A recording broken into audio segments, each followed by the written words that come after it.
سبيل الدموع سبيل مريح. السلام علیکم ورحمۃ اللہ وبرکاتہ. وعلیکم السلام ورحمۃ اللہ وبرکاتہ. کیا حال ہے سب کا؟ الحمدللہ. بہت خوش ہوں کہ آج الحمدللہ خوشی کا دن ہے. قل بفضل اللہ وبرحمتہ فبذلک فلیفرحوا هو خیر مما یجمعون. الحمدللہ آپ خوش قسمت لوگ ہیں جو وہ خزانے سمیٹ رہے ہیں جو دنیا کے تمام خزانوں سے بہتر اور افضل ہیں. اللہ سبحانہ وتعالی اخلاص نیت کے ساتھ اور بہترین طریقے سے انہیں سمیٹنے کی توفیق دے اور پھر انہیں آگے بانٹنے کی بھی. نحمدہ ونصلی علی رسولہ الکریم. اما بعد فاعوذ باللہ من الشیطان الرجیم. بسم اللہ الرحمن الرحیم. رب اشرح لی صدری ویسر لی امری واحلل عقدۃ من لسانی یفقہوا قولی. الحمد للہ الولی الحمید اسبغ علینا نعمہ ظاہرۃ وباطنہ وہدانا لدینہ وما کنا لنہتدی لولا ان ہدانا اللہ. نحمدہ علی نعمہ العظیمہ وآلائہ الجسیمہ. تمام تعریفیں اللہ سبحانہ وتعالیٰ کے لیے ہیں جو ہمارا مددگار، حمایتی اور بے حد تعریف والا ہے. اس نے ہمیں اپنی ظاہری اور باطنی نعمتوں سے نوازا ہے اور اپنے دین کی طرف ہماری رہنمائی کی. ہم ہرگز ہدایت یافتہ نہ ہوتے اگر اللہ ہمیں ہدایت نہ دیتا. ہم اللہ کی عظیم نعمتوں اور اس کے بڑے بڑے احسانات پر اس کی حمد و ثنا بیان کرتے ہیں. ہم اس کے شکر گزار ہیں اور اس بات پر بھی شکر گزار ہیں کہ اللہ سبحانہ وتعالیٰ نے آج ہمیں علم کی اس مجلس میں شرکت کا موقع عطا فرمایا. میری دعا ہے کہ اللہ تعالیٰ ہمیں اس مجلس سے بہترین چیز سیکھنے اور اس پر عمل کرنے کی توفیق عطا فرمائے. مجھے جو موضوع دیا گیا ہے وہ ہے نسلوں کی تربیت میں خواتین کی ذمہ داری. یعنی ایک عورت کی بنیادی اصل ذمہ داری کیا ہے. ایک انسان ہونے کی حیثیت سے ہم بہت سے کام کرتے رہتے ہیں اور جو بھی عمل صالح ہوتا ہے، جو بھی نیکی کا کام ہے، وہ انسان کو فائدہ دیتا ہے. اللہ تعالیٰ نے مرد اور عورت کی شکل میں انسانوں کو جو پیدا کیا تو کچھ کام مردوں کے ذمہ لگائے اور کچھ کام عورتوں کے ذمہ لگائے، اور ان کاموں میں کچھ فرائض کی حیثیت رکھتے ہیں اور کچھ نوافل کی حیثیت رکھتے ہیں. جو کام فرائض کی حیثیت میں ہیں کہ جن کے بارے میں ہم سے سوال ہوگا، ان میں سے ایک اہم ترین کام اولاد کی تربیت ہے. حدیث میں آتا ہے کلکم راع وکلکم مسئول عن رعیتہ. تم میں سے ہر شخص نگران ہے اور ہر شخص سے اس کی رعایا کے بارے میں سوال کیا جائے گا. اور پھر اسی حدیث میں آگے آتا ہے فالمرأة راعیۃ فی بیت زوجہا ومسئولۃ عنہا، کہ عورت اپنے شوہر کے گھر کی نگران ہے اور اس سے اس کے بارے میں پوچھا جائے گا. اور ایک روایت میں وولدہ کا لفظ بھی آتا ہے کہ اس کی اولاد کی بھی ذمہ دار ہے، یعنی اولاد کی بھی نگران ہے. تو اس سے یہ پتہ چلتا ہے کہ بچوں کی پیدائش اور بچوں کی تربیت بنیادی طور پر عورت کے فرائض میں شامل ہے. اولاد اللہ سبحانہ وتعالیٰ کا ایک بہت ہی خوبصورت عطیہ ہے. قرآن مجید میں آتا ہے للہ ملک السماوات والارض یخلق ما یشاء یہب لمن یشاء اناثا ویہب لمن یشاء الذکور او یزوجہم ذکرانا واناثا وَيَجْعَلُ مَن يَشَاءُ عَقِيمًا إِنَّهُ عَلِيمٌ قَدِيرٌ. آسمانوں اور زمین کی بادشاہت اللہ ہی کے لیے ہے. وہ جو چاہتا ہے پیدا کرتا ہے، جسے چاہتا ہے لڑکیاں عطا کرتا ہے، جسے چاہتا ہے لڑکے عطا کرتا ہے، یا لڑکے اور لڑکیاں ملا کر دیتا ہے، جسے چاہتا ہے بانجھ بنا دیتا ہے. یقیناً وہ سب کچھ جاننے والا، قدرت والا ہے. تو اس سے یہ پتہ چلتا ہے کہ اولاد کا دیا جانا سراسر اللہ سبحانہ تعالیٰ ہی کی دین ہے، وہی دیتا ہے، اس کے سوا کوئی اور نہیں.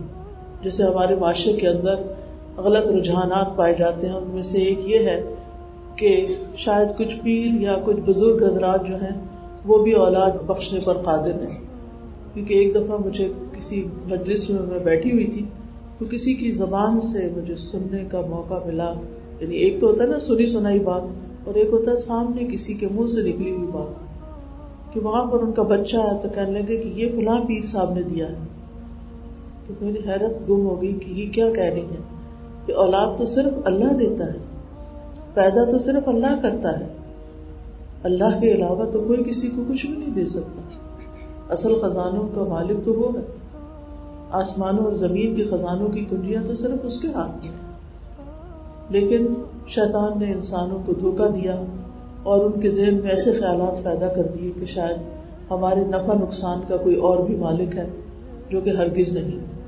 بہرحال کہنے کا مطلب یہ ہے کہ اولاد اللہ تعالیٰ کا ایک عطیہ ہے، جس کے لیے یہاں یہبو کا لفظ آیا ہے کہ یہ اللہ تعالیٰ کی بخشش ہے، اللہ تعالیٰ کی عنایت ہے. جہاں تک اولاد کا تعلق ہے تو اس کی خواہش ہر انسان کے دل میں ہوتی کہ اس کے دنیا سے جانے کے بعد اس کی لیگیسی کو کوئی آگے لے کے بڑھے، اس کے پاس جو پوزیشنز ہیں ان کو کوئی سنبھالنے والا ہو، جن چیزوں پر انسان نے محنت کی ہے اس کو کوئی آگے لے کے بڑھے. اور خاص طور پر ہم دیکھتے ہیں کہ جو نیک انسان ہیں، خصوصاً انبیاء، وہ اولاد کس لیے مانگتے تھے؟ تاکہ ان کے بعد پھر اس نبوت کے سلسلے کو، اس دین کے کام کو ان کی اولاد آگے لے کر بڑھے. حضرت زکریا علیہ السلام نے اولاد کے لیے دعا کی. ہنالک دعا زکریا ربہ قال رب ہب لی من لدنک ذریۃ طیبہ انک سمیع الدعاء، کہ اے میرے رب مجھے اپنے پاس سے پاکیزہ اولاد عطا کر، بے شک تو ہی دعا کو بہت سننے والا ہے.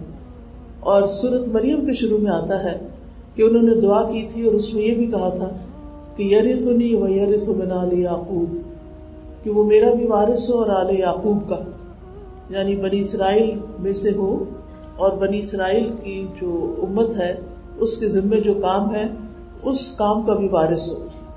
تو اللہ سبحانہ تعالیٰ نے ان کو یحییٰ علیہ السلام کی خوشخبری دی. اور پھر ہم دیکھتے ہیں کہ ابراہیم علیہ السلام نے نیک اولاد کی دعا کی تو اللہ سبحانہ تعالیٰ نے ان کو اسحاق علیہ السلام کی خوشخبری دی. اور اسی طرح یحییٰ علیہ السلام کی خوشخبری کچھ ان الفاظ میں تھی. اللہ تعالیٰ نے فرمایا یا زکریا انا نبشرک بغلام اسمہ یحییٰ، اللہ تعالیٰ نے نام بھی ان کا رکھ دیا. تو انبیاء علیہ السلام نے اس نعمت پر اللہ تعالیٰ کا شکر ادا کیا.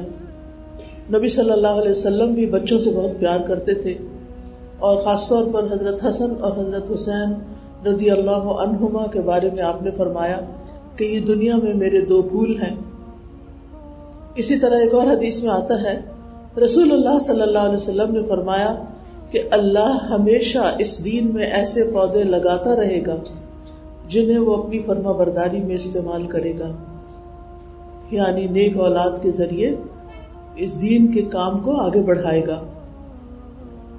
اور آج کے بچے کل کے ذمہ دار افراد ہوں گے. اسی لیے ابن مبارک رحمہ اللہ کہتے ہیں جب اصحاب حدیث کے بچوں کو دیکھتے، یعنی جو محدثین تھے ان کے بچوں کو دیکھتے جن کے ہاتھوں میں قلم دوات ہوتی تو وہ انہیں قریب کرتے اور کہتے کہ یہ دین کے پودے ہیں جن کے متعلق رسول اللہ صلی اللہ علیہ وسلم نے ہمیں خبر دی ہے کہ ہمیشہ اللہ تعالیٰ دین میں ایسے پودے لگاتا رہے گا جن کے ذریعے دین کو مضبوط کرے گا. آج تو یہ چھوٹے ہیں اور قریب ہے کہ تمہارے بعد یہ بڑے ہوں گے، یعنی جب تم دنیا میں نہیں ہوگے تو تمہارے بعد یہ بچے بڑے ہو کر یہی کام کریں گے جو کام آج تم کر رہے ہو. اور یہ ایک حقیقت ہے کہ اگر بچوں کو بچپن سے ہی دین کی طرف لگا دیا جائے، ان کے اندر اچھی ویلیوز پیدا کی جائیں، تو یہ بچے بڑے ہو کر پھر دین کے محافظ بنتے ہیں. مسکین بن بکیر کہتے ہیں کہ ایک شخص امام اعمش کے پاس سے گزرا جبکہ وہ حدیثیں سنا رہے تھے. اس شخص نے ان سے کہا آپ ان بچوں کو حدیثیں سنا رہے ہیں؟ یعنی آپ بچوں پہ محنت کر رہے ہیں. تو امام احمد نے بھی یہی کہا کہ یہ بچے تمہارے لیے تمہارے دین کی حفاظت کرنے والے ہیں. یعنی اگر آج ان بچوں میں تم دین کی محبت پیدا کر دو گے تو جب تم دنیا میں نہیں ہوگے تو یہ بچے اس دین کو آگے لے کر بڑھیں گے، کیونکہ یہ بچے مستقبل کے داعی ہیں. اور اچھی نسل اور اچھے معاشرے کی تشکیل کا ذریعہ بھی اچھے بچے ہی ہوتے ہیں. اولاد کو انسان کی بہترین کمائی بھی کہا گیا. نبی صلی اللہ علیہ وسلم نے فرمایا یقیناً تمہاری اولاد تمہاری بہترین کمائی ہے، پس تم اپنی اولاد کی کمائی میں سکھاؤ. یعنی اولاد جو کماتی ہے، یہ اولاد کا جو مال ہے وہ تمہارا بھی ہے. اولاد اور خاص طور پر نیک اولاد آخرت میں درجات کی بلندی کا باعث بھی ہے. رسول اللہ صلی اللہ علیہ وسلم نے فرمایا انسان جب مر جاتا ہے تو 3 اعمال کے علاوہ اس کے تمام اعمال منقطع ہو جاتے ہیں. نمبر 1 صدقہ جاریہ، نمبر 2 وہ علم جس سے فائدہ اٹھایا جائے، اور نمبر 3 نیک اولاد جو اس کے لیے دعا کرتی رہے. اور نیک اولاد اسی صورت میں ہو سکتی ہے جب والدین اور خصوصاً ماں بچپن سے بچوں کو نیکی کی طرف، دین کی طرف لے جائے. جتنی اچھی مائیں ہوں گی، جتنی نیک مائیں ہوں گی، اتنی اچھی نسلیں پروان چڑھے گی. یعنی اگر ہم چاہتے ہیں کہ آئندہ نسلیں اچھی ہوں تو اس کے لیے ضروری ہے کہ ماؤں کی اچھی تربیت کی جائے.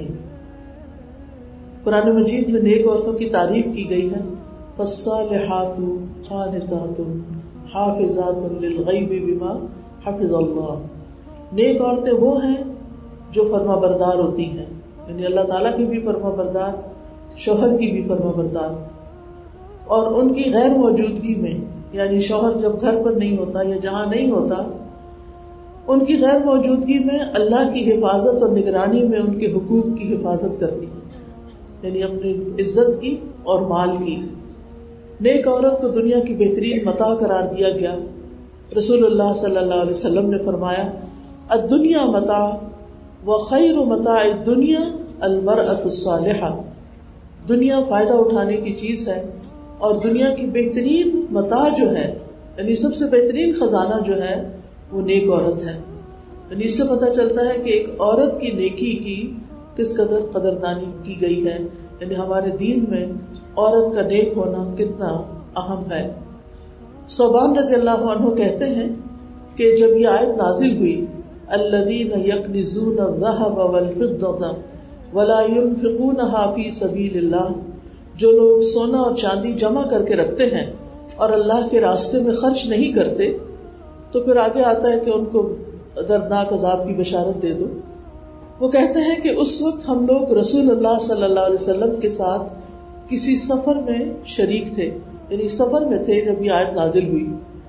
تو آپ کے کسی صحابی نے پوچھا کہ سونا اور چاندی کے متعلق تو جو حکم نازل ہونا تھا وہ ہو گیا، اب اگر ہمیں یہ معلوم ہو جائے کہ کون سا مال بہتر ہے تو وہی ہم اپنے پاس رکھ لیں. تو آپ صلی اللہ علیہ وسلم نے فرمایا سب سے افضل مال ذکر کرنے والی زبان، شکر کرنے والا دل اور ایمان والی بیوی ہے. یہ سب سے افضل مال ہے انسان کا. کیا؟ ذکر کرنے والی زبان، شکر گزار دل اور ایمان والی بیوی، جو اس کے ایمان پر اس کی مدد کرنے والی ہو. یعنی صرف اپنا ہی ایمان نہ بڑھائے بلکہ شوہر کے ایمان میں بھی اضافہ کرے. یعنی عورت اگر نیک ہوتی ہے، گھر کے اندر بچوں کو بھی نیکی کے راستے پہ لگاتی ہے، تو اس سے شوہر بھی متاثر ہوتا ہے، پورے گھر کا ماحول، کیونکہ گھر کا کنٹرول بہرحال عورت کے ہاتھ میں ہی ہوتا ہے. جس طرح وہ اپنے بچوں کو لگانا چاہے، جس طرح وہ چلانا چاہے، اس میں وہ مرد کے مقابلے میں زیادہ مؤثر کردار ادا کرتی ہے. عورت سے شادی کا جو معیار رکھا گیا وہ بھی یہی ہے. رسول اللہ صلی اللہ علیہ وسلم نے فرمایا عورت سے 4 چیزوں کی وجہ سے نکاح کیا جاتا ہے، اس کے مال و دولت کی وجہ سے، یا اس کے حسب نسب کی وجہ سے، یا اس کی خوبصورتی کی وجہ سے، یا پھر اس کی دینداری کی وجہ سے. تو آپ نے فرمایا تیرے ہاتھ خاک آلود ہوں، دیندار عورت سے شادی کر کے کامیابی حاصل کرو. یعنی تمہاری اصل کامیابی کس میں ہے؟ دین والی عورت کو حاصل کرنا. کیونکہ اگر اس کے اندر دین ہوگا تو پھر تمہارے گھر میں بھی دین ہوگا, اور جب گھر میں دین ہوگا, دین پر عمل کرنا آسان ہوگا, تو پھر آخرت میں بھی آسانی ہوگی. تو بہرحال عورت اگر دیندار ہوتی ہے تو یہ ہو نہیں سکتا کہ وہ صرف خود نماز پڑھنے والی ہو, خود روزے دار ہو, خود صدقہ خیرات کرے, بلکہ اس کا ہم و غم پھر اس کی اولاد بن جاتی ہے, اور وہ جو کچھ خود جانتی ہے وہ اپنے بچے میں بھی ڈالتی جاتی ہے. بچہ جب ماں کے پیٹ میں ہوتا ہے اور ماں خوبصورت انداز سے قرآن پڑھتی ہے تو بچہ دنیا میں آنے سے پہلے ہی قرآن سن رہا ہوتا ہے. اور پھر ایک پاکیزہ ماں جو پاکیزہ کردار والی ہوتی ہے, پاکیزہ اخلاق والی ہوتی ہے, تو بچے کے ابتدائی سال جو بہت ہی اہم ہوتے ہیں اور جن میں وہ سیکھ رہا ہوتا ہے بہت سی چیزیں, تو سب سے پہلی چیز وہ ماں سے ہی سیکھتا ہے, ماں کے پیٹ سے ہی سیکھ رہا ہوتا ہے.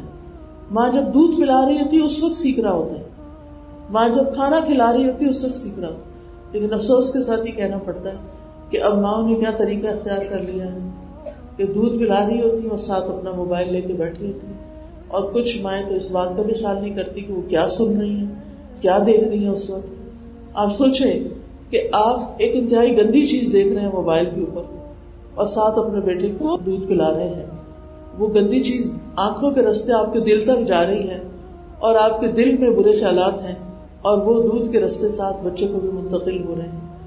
تو اس سے انسان کیسے سوچ سکتا ہے کہ ایسی ماں بچے کی بہترین تربیت کرے گی. پھر آپ دیکھیے کہ اس کے بعد ایک اور ظلم ہوتا ہے. بچہ تھوڑا بڑا ہوتا ہے, وہ اپنی مرضی کرنے لگتا ہے, کھانا نہیں کھانا چاہتا. مائیں کیا کرتی ہیں مائیں؟ موبائل کھول کے بچے کے ہاتھ میں دے دیتی کہ وہ اس کے ساتھ مشغول رہے اور وہ جلدی جلدی اس کے منہ میں کچھ ٹھونسے اور کام ختم کرے. چھوٹی عمر میں ہی بچوں کو آئی پیڈ لے کے دینا ہم اسٹیٹس سمبل سمجھتے ہیں. ہم سمجھتے ہیں کہ ہم نے بچے پر بڑی ہی مہربانی کی ہے اور ہماری یہ محبت کا اظہار ہے, اور پھر خوش ہو کر بتاتی کہ آج کل کے بچے تو اتنے ہوشیار ہیں کہ ان کو 2 سال کی عمر میں بھی پورا آئی پیڈ چلانا آتا ہے.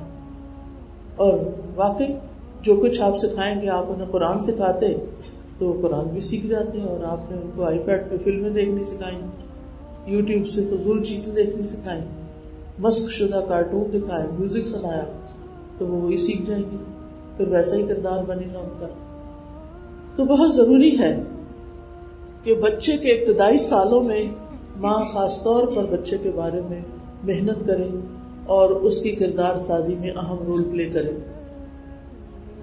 بعض تربیت کرنے والوں کا قول ہے, آپ مجھے بچے کی عمر کے پہلے 7 سال دے دیں, پہلے 7 سال میں آپ کو عظیم آدمی دے دوں گا.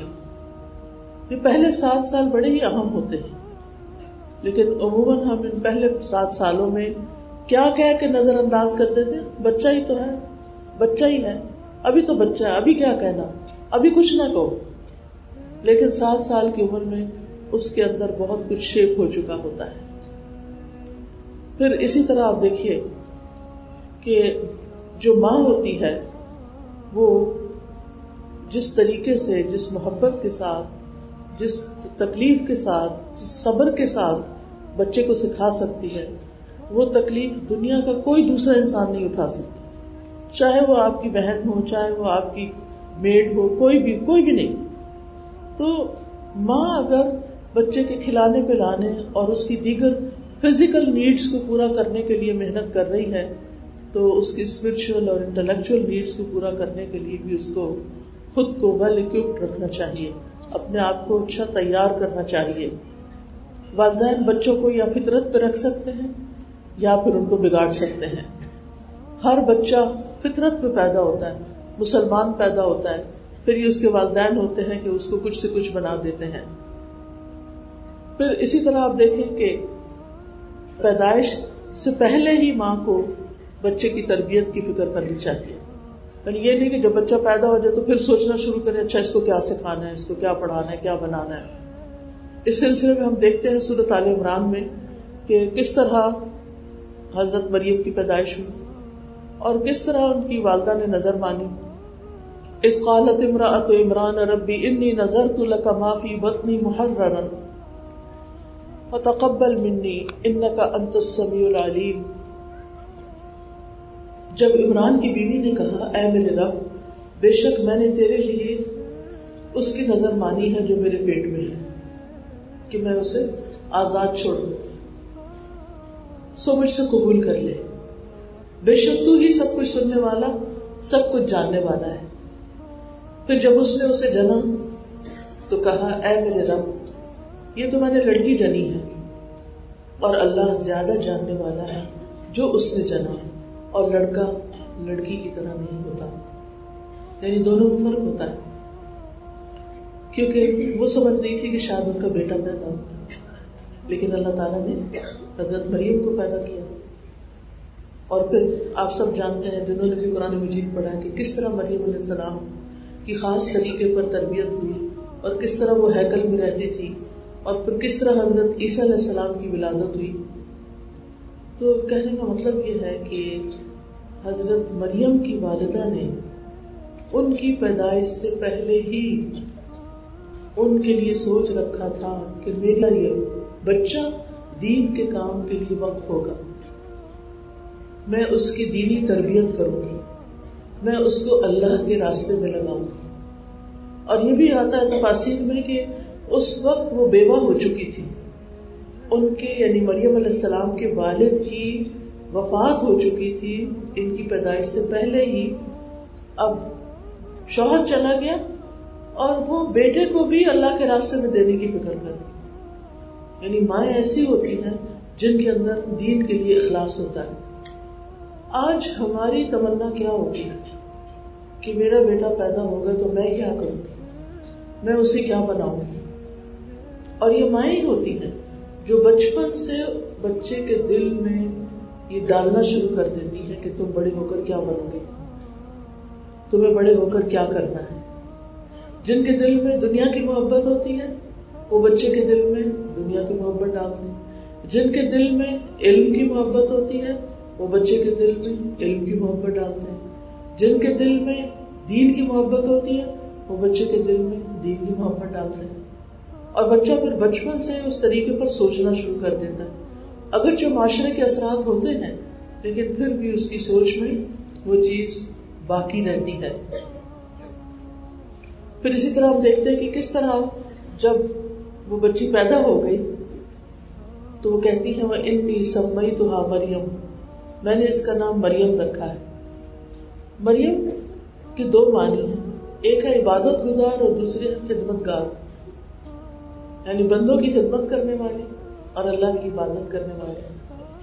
پہلے سے گول سیٹ کیا ہوا ہے کہ بچی ایسی ہوگی کہ جو بڑے ہو کر اللہ کی عبادت کرے گی، اور دوسری طرف دین کی خدمت کرے گی. خدمت گار کا ایک معنی یعنی دین کی خادم ہوگی اور دوسرا معنی بندوں کی خدمت کرنے والی ہوگی. آپ دیکھیں کہ ایسا انسان کتنا عظیم انسان ہوتا ہے کہ جو ایک طرف اللہ کا حق ادا کرنے والا، اچھے سے عبادت کرنے والا، اور دوسری طرف بندوں کے حقوق ادا کرنے والا. رب بھی راضی اور بندے بھی خوش. کچھ لوگ ہوتے ہیں وہ صرف عبادت ہی کرتے رہتے ہیں اور بندوں کی طرف توجہ نہیں ہوتی. کچھ لوگ صرف بندوں کو خوش کرنے میں لگے رہتے ہیں اور عبادت کو بس سر سے اتار دیتے ہیں. تو ہماری زندگی میں ایک بیلنس بھی ہونا چاہیے، اعتدال ہونا چاہیے، دونوں چیزیں ہی ہونی چاہیے.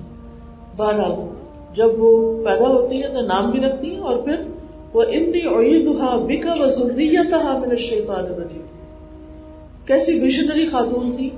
وہ کہتی ہے کہ میں اس بچی کو اور اس کی اولاد کو بھی شیطان مردود سے بچا کر اللہ کی پناہ میں دیتی ہوں.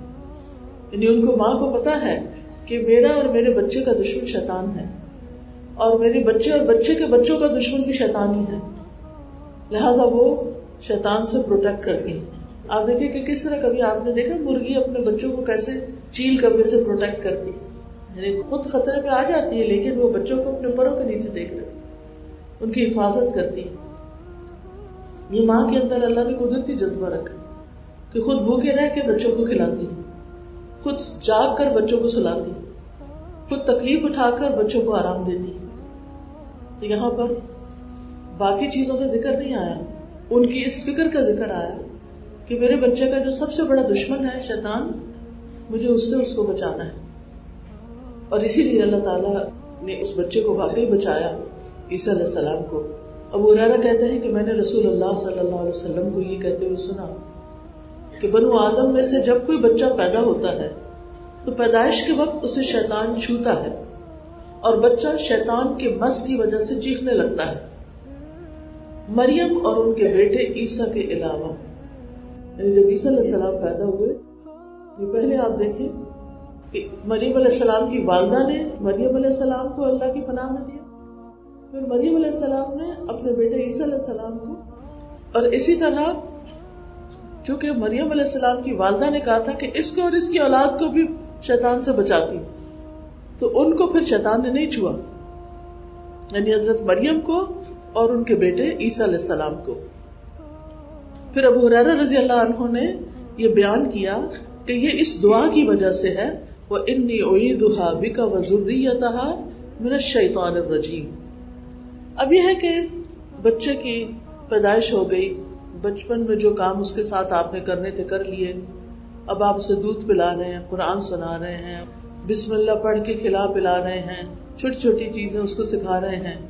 لیکن جب بچہ بولنے کے قابل ہوتا ہے، تھوڑا سمجھنے کے قابل ہوتا ہے، سب سے پہلی چیز جو اسے سکھانی چاہیے وہ لا الہ الا اللہ ہے، توحید کا سبق ہے۔ حضرت لقمان نے اپنے بیٹے کو جو نصیحت کی تھی، تو نصیحت کی نمبر 1 شرک کیا تھی؟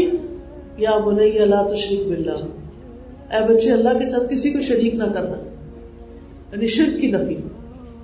تو بچوں کو سب سے پہلے کیا سکھانا ہے؟ کلمہ سکھانا ہے، توحید سکھانی ہے۔ ام سلیم رسول اللہ صلی اللہ علیہ وسلم پر ایمان لائیں تو انس رضی اللہ عنہ کے والد آئے اور پہلے وہ سفر پہ کہیں گئے ہوئے تھے، تو انہوں نے ام سلیم سے کہا کیا تم بے دین ہو گئی ہو؟ واپس آ کے پوچھا بیوی سے، انہوں نے کہا نہیں میں بے دین نہیں ہوئی، بلکہ میں اس شخص پر ایمان لے آئی ہوں، یعنی نبی صلی اللہ علیہ وسلم پر۔ پھر وہ حضرت انس کو بھی کلمہ پڑھانے سکھانے لگ گئی، اور وہ ان کی طرف اشارہ کرتی تھی کہ تم لا الہ الا اللہ کہو، اور کہو کہ میں گواہی دیتا ہوں کہ محمد اللہ کے رسول ہیں صلی اللہ علیہ وسلم۔ تو حضرت انس کے والد ام سلیم سے کہتے میرے بیٹے کو مت بگاڑو، تو وہ کہتی میں بگاڑ نہیں رہی۔ آج بھی آپ دیکھیں کہ کئی باپ ایسے ہوتے ہیں جو خاص طور پر ماں کو منع کرتے ہیں کہ بچوں کو ہر وقت نماز کا نہ کہو، بچوں کو یہ نہ کہو، بچوں کو تنگ نہ کرو، بچوں کو صبح نہ اٹھاؤ، بچوں کو پریشان نہ کرو، اور بچہ بچہ کہہ کر ان کے سیکھنے کی عمر کو ضائع کروا دیتے ہیں۔ اور جب ہسبینڈ وائف کے اندر ایک کانفلکٹ شروع ہو جاتا ہے، آپس کی لڑائی جھگڑا شروع ہو جاتا ہے، تو سب سے زیادہ متاثر کون ہوتا ہے؟ کون متاثر ہوتا ہے؟ جس گھر میں لڑائی جھگڑا ہوتا ہے وہاں متاثر بچے ہی ہوتے ہیں، کیونکہ ان کو باپ کی بھی محبت یا باپ بھی چاہیے اور ماں بھی چاہیے۔ لیکن پھر کیا ہوتا ہے؟ تو پھر ہم دیکھتے ہیں کہ ماں باپ اپنے ہی جھگڑوں میں پڑے رہتے ہیں اور بچے جھگڑے دیکھتے دیکھتے بڑے ہو جاتے ہیں اور وہ بھی جھگڑنے والے بن جاتے ہیں۔ تو بہرحال یہاں اس واقعے کو سنانے کا مقصد یہ ہے کہ ماں باپ پہ نہ ڈالتی رہے تم اس کو سکھاؤ، بلکہ ماں کا اپنا فرض بنتا ہے کہ جو اس کو آتا ہے وہ بچے کو سکھاتی چلی جائے۔ پھر یہ ہے کہ بچپن سے ہی بچوں میں اللہ کی معرفت پیدا کرنا ضروری ہے۔ بچپن سے ہی بچوں کے اندر کیا کرنا ہے؟ اللہ کی پہچان، اللہ کون ہے۔ بچے پوچھتے ہیں اللہ کہاں ہے، یہ نہیں کہنا میرے دل میں، کیونکہ کچھ لوگ کہتے ہیں اللہ تعالیٰ ہر پھول پتے میں ہر چیز میں اللہ ہے، ایسا نہیں ہے۔ کہاں ہے اللہ؟ عرش پر۔ یس، بچوں کو بچپن سے ہی پتا ہونا چاہیے کہ اللہ تعالیٰ کہاں ہے، اور پھر اللہ تعالیٰ سب سے بڑا ہے۔ اللہ اکبر کا معنی سکھانا چاہیے، سبحان اللہ کا معنی سکھانا چاہیے کہ اللہ پاک ہے ہر عیب سے، ہر نقص سے۔ الحمدللہ کا معنی سکھانا چاہیے، کھانا کھائیں پانی پیئیں تو الحمدللہ کہنا سیکھیں۔ پھر اسی طرح یہ کہ اللہ تعالیٰ ہر جگہ دیکھ سکتا ہے، اللہ تعالیٰ اندھیرے میں بھی دیکھ لیتا ہے. اللہ تعالیٰ وہاں بھی دیکھتا ہے جہاں ماما نہیں دیکھتی. اپنے سے نہ ڈرائیں, باپ سے نہیں ڈرائیں, لوگوں سے نہیں ڈرائیں. کس سے ڈرائیں؟ کس کا ڈر پیدا کریں؟ اللہ سبحانہ وتعالیٰ کا. کیونکہ ہم عام طور پر کیا غلطی کرتے ہیں کہ ہم کہتے ہیں وہ تمہارے بابا آئیں گے نا تو پھر وہ تمہیں ماریں گے, تمہارے بابا کو یہ اچھا نہیں لگتا, تمہارے بابا ناراض ہو جائیں گے. ہر وقت باپ کی دھمکی, دس از رانگ. باپ کی دھمکی نہیں دینی, بلکہ کیا کرنا ہے, اللہ کے بارے میں بتانا ہے کہ اللہ کون ہے. عبداللہ بن عباس کہتے ہیں میں ایک دن رسول اللہ صلی اللہ علیہ وسلم کے پیچھے تھا, چھوٹے سے تھے اس وقت. آپ نے فرمایا اے لڑکے میں تجھے چند کلمات سکھا رہا ہوں, اللہ کے احکام کی حفاظت کرو, اللہ تمہاری حفاظت کرے گا. اور وہ بالکل چھوٹے لڑکے تھے ابھی, اور انہیں یہ بات سکھائی جا رہی. اللہ کی حفاظت کرو تو مجھ سے اپنے سامنے پاؤ گے. جب مانگو اللہ سے مانگو, جب مدد چاہو اللہ سے مدد چاہو. تو بچوں کو بچپن سے سکھانا چاہیے, کوئی چیز مانگے نا تو اللہ سے مانگو, دعا کرو, اللہ تعالیٰ دے گا, اللہ دیتا ہے. اور پھر یہ بھی سکھا دیا, جان رکھو اگر ساری دنیا مل کر بھی تمہیں کچھ نفع پہنچانا چاہے, تمہیں کچھ بھی نفع نہیں دے سکتی سوائے اس کے جو اللہ نے تمہارے لیے لکھ دیا. اور اگر وہ سارے مل کر تمہیں کوئی نقصان دینا چاہیں, تمہیں کچھ نقصان نہیں دے سکتے سوائے اس کے جو اللہ نے تمہارے لیے لکھ دیا. قلم اٹھا لیے گئے, صحیفے خشک ہو گئے. چھوٹے سے بچے کو بتا دیا کہ نفع نقصان اللہ کے ہاتھ میں ہے. آج ہم اتنے بڑے بڑے ہو جاتے ہیں تو ہمیں یہ یقین نہیں آتا, ہم اسے لوگوں سے منسوخ کرتے رہتے ہیں. فلاں سے دوستی کر لیں گے تو یہ فائدہ ہو جائے گا, اور فلاں سے بچ کے رہیں گے تو یہ. پھر بچوں کو بچپن میں ہی عبادات کے بارے میں بتانا چاہیے. 7 سال کی عمر میں نماز سکھا دینی چاہیے. 10 سال کی عمر تک نماز کی عادت ہو جانی چاہیے, اور ان کو نفل نماز کی بھی ترغیب دینی چاہیے.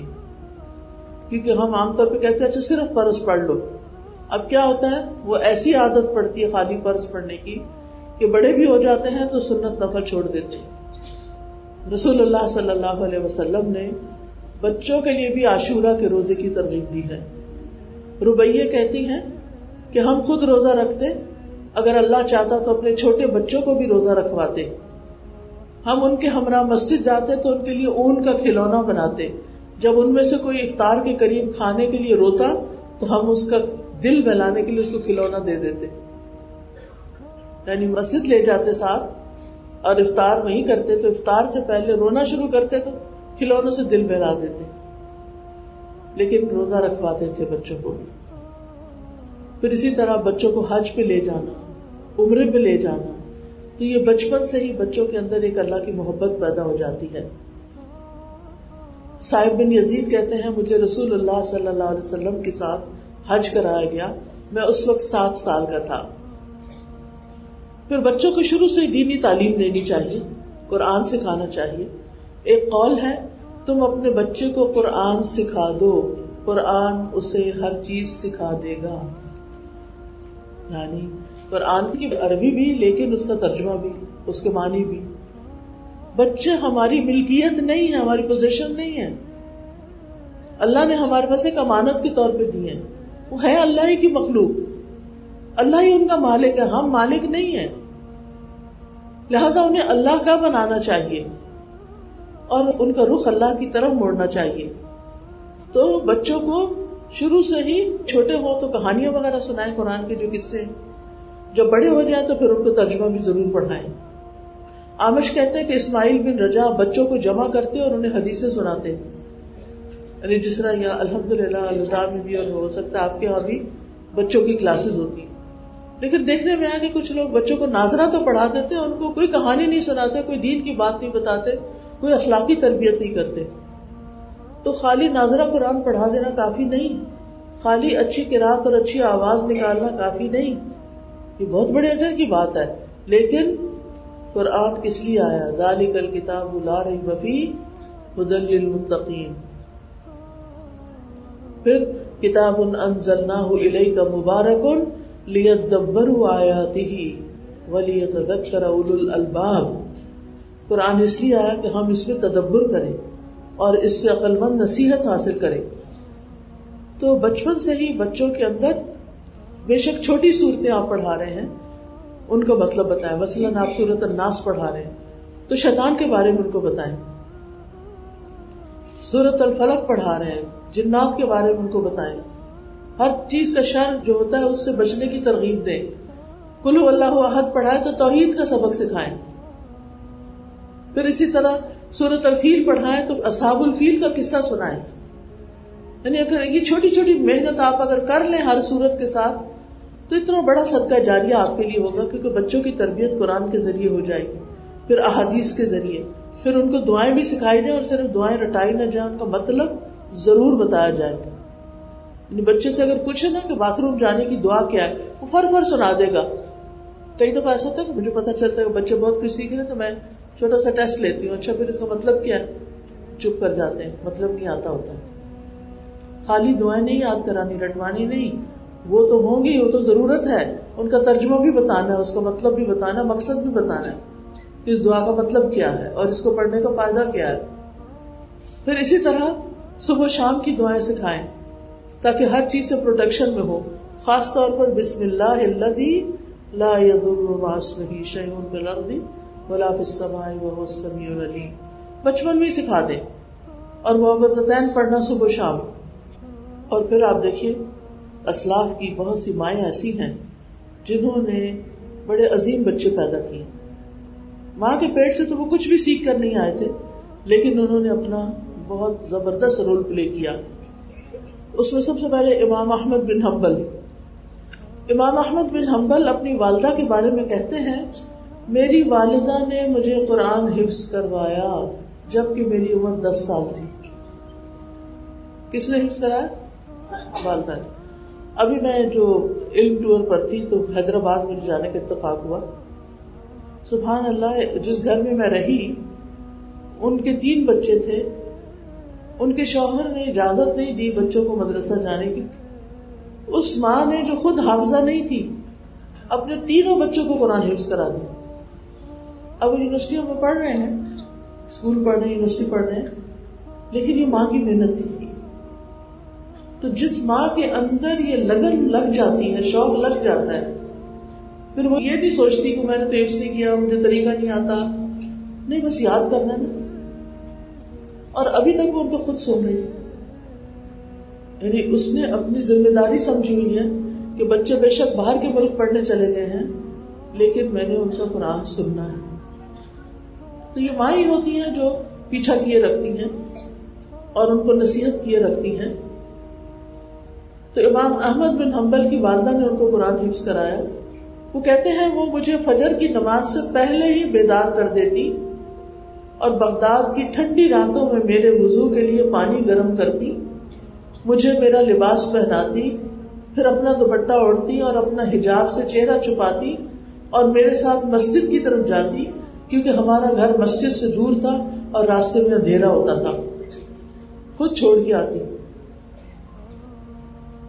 اب آپ سوچ رہے ہوں گے کہ باپ کہاں تھے, باپ کیوں نہیں جاتے تھے, یہ تو مردوں کا کام ہے, اندھیرے میں عورتیں کہاں بچوں کو لے کے جائیں. ہم تو آرام سے ایکسکیوز ڈھونڈ سکتے ہیں, لیکن جنہوں نے کوئی کام کرنا ہوتا ہے وہ ایک دوسرے پہ نہیں ڈالتے رہتے, تم کرو گے, تم کرو گے, تم کرو, وہ بچہ پس جائے بیچ میں. جو کرے گا وہ ثواب کما لے گا, وہ اپنے لیے آخرت کما لے گا.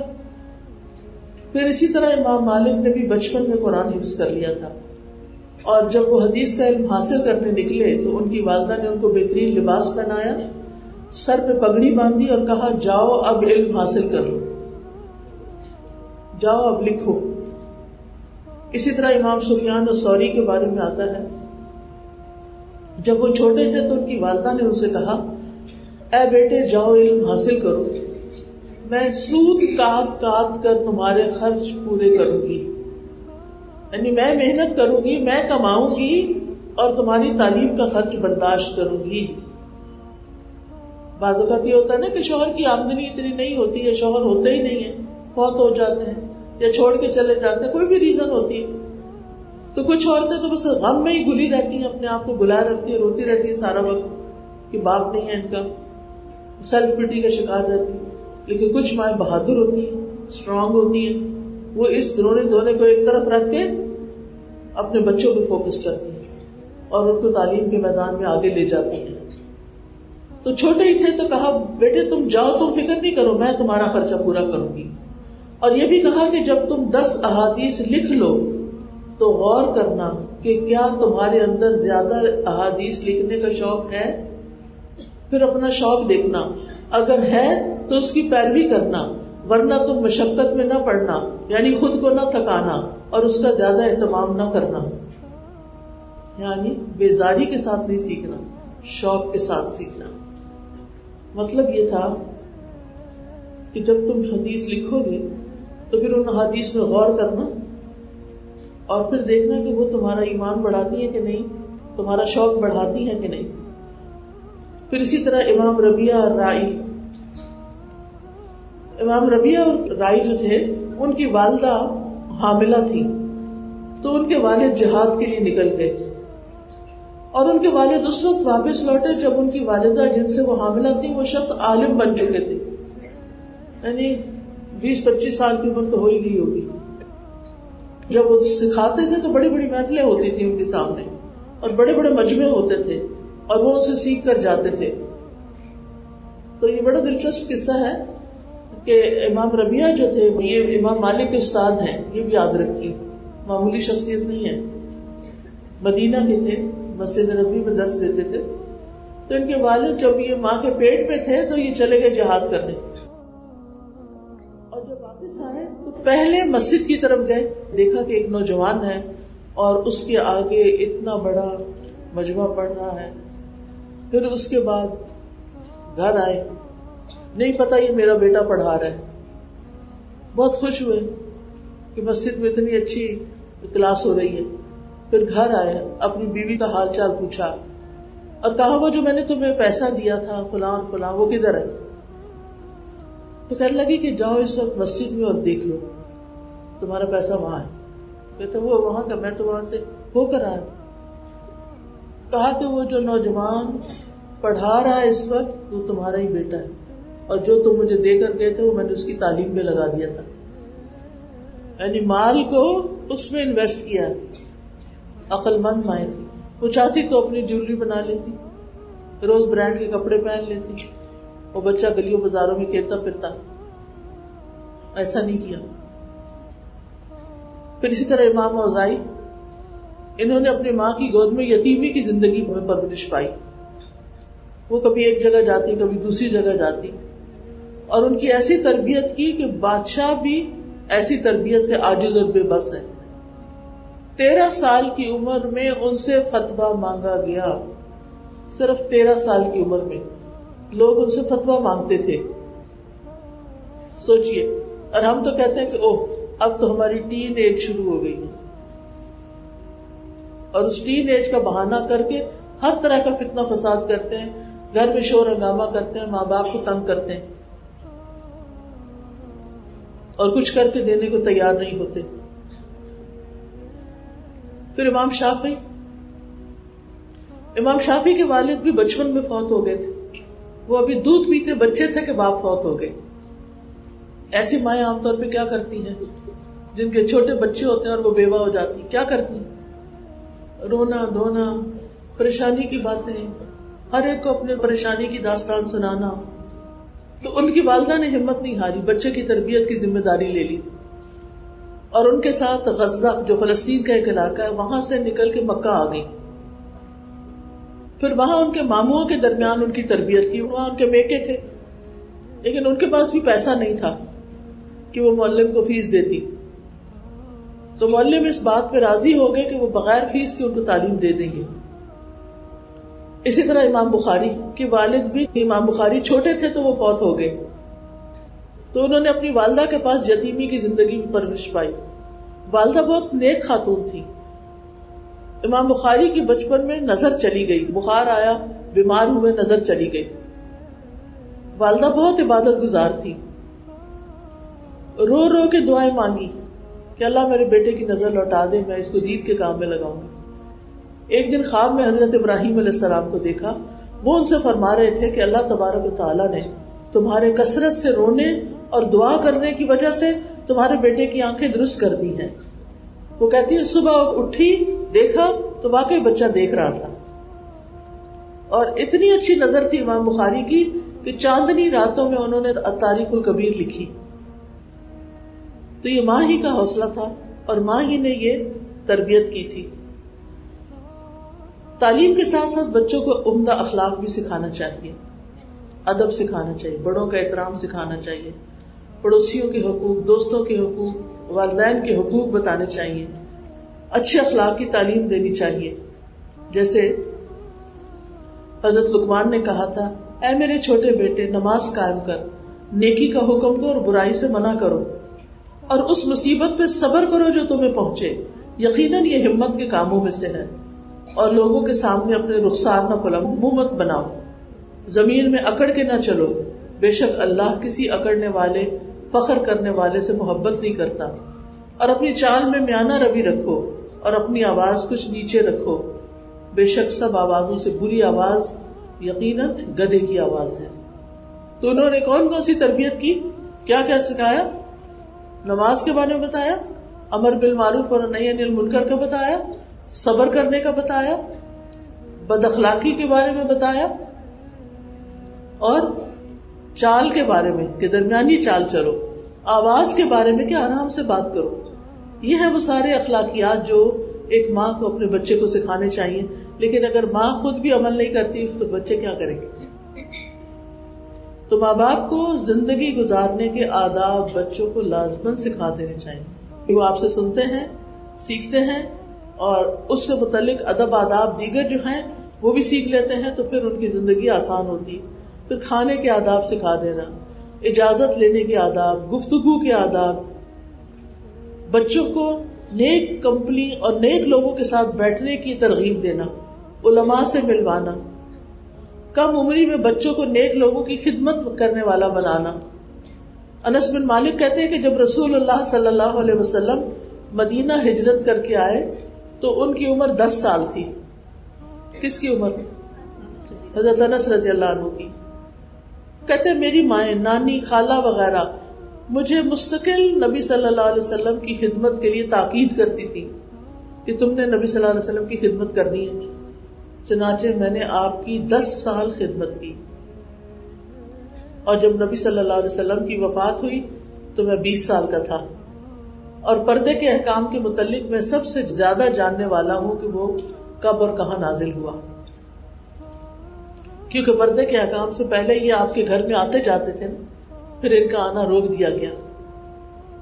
پھر ان کو نبی صلی اللہ علیہ وسلم نے راز کی حفاظت کرنے کا طریقہ بھی سکھایا، پھر نرمی سکھائی. پھر یہ کہ بچوں کے اندر قناعت پیدا کرنی چاہیے، حرص اور لالچ نہیں ہونی چاہیے، ان کو محنت کا عادی بنانا چاہیے، صبر کی تلقین کرنی چاہیے، اور بچوں کو بچپن ہی سے حلال اور حرام کی تمیز سکھانی چاہیے. ہاں، ادب سکھانے کے لیے سختی بھی کر سکتے ہیں، اور بعض غلطیوں پر اعراض بھی کر سکتے ہیں. اعراض کا مطلب ہے کہ آنکھیں بند کر دوسری طرف دیکھنا. میں اکثر یہ کرتی تھی، جیسے بچہ چل رہا چلتے چلتے گر گیا، میں دوسری طرف منہ کر لیتی تھی، میں نے نہیں دیکھا، تاکہ خود ہی اٹھے، خود اٹھنا سیکھے. کیونکہ مجھے یہ تھا کہ مجھے دیکھا تو ہاں کرنی ہے اور پھر اسے چپ نہیں ہونا کہ مجھے چوٹ لگ گئی، کیونکہ ماں کو دیکھ کے ویسے ہی رونا آ جاتا ہے بچوں کو. پھر اسی طرح یہ ہے کہ ان کے لیے دعائیں بھی کرنی چاہیے. ربنا هب لنا من ازواجنا وذرياتنا قرة اعين واجعلنا للمتقين اماما ربنا واجعلنا مسلمين لك ومن ذريتنا امة مسلمة لك وارنا مناسكنا وتب علينا انك انت التواب الرحيم. تو اللہ تعالیٰ سے دعا ہے کہ اللہ تعالیٰ ہمیں اچھی مائیں بنائے. کچھ تو مائیں ہیں، کچھ کے بچے بڑے ہو چکے ہیں، لیکن پھر بھی اپنی طرف سے ان کو اللہ کا بندہ بنانے کی کوشش کریں. اور جو آپ بچیاں ہیں، آپ اگر اس میں سے ایک بات بھی یاد رکھیں گی زندگی میں تو میرا یہاں آنا ورث ہوگا. اللہ تعالیٰ ہمیں عمل کی توفیق دے. وآخر دعوانا الحمدللہ رب العالمین. السلام علیکم ورحمۃ اللہ وبرکاتہ. سبيل الدموع سبيل مريح تنهدى يا